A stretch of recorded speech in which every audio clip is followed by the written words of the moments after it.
fantastic day. Let's install the new Powerlips Intake. What do we do first? You have reeds in your intake track. Gross. This is a 24 to 26 500. That's what these are for.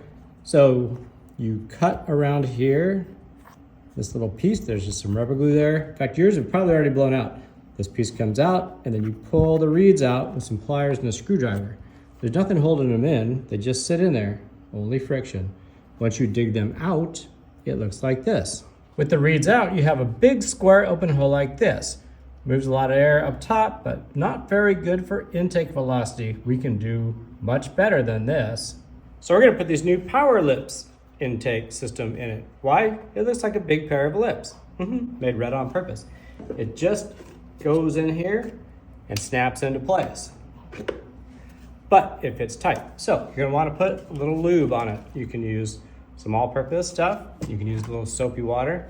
You could even use some regular water. One thing I wouldn't use is something like this because it won't dry up and there might be an issue with them possibly trying to slide back out.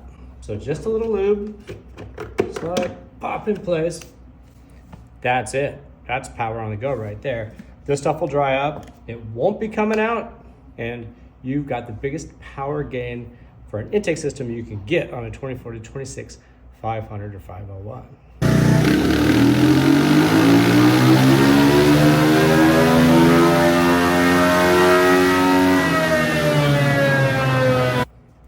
Pin It Racing, bestdualsportbikes.com.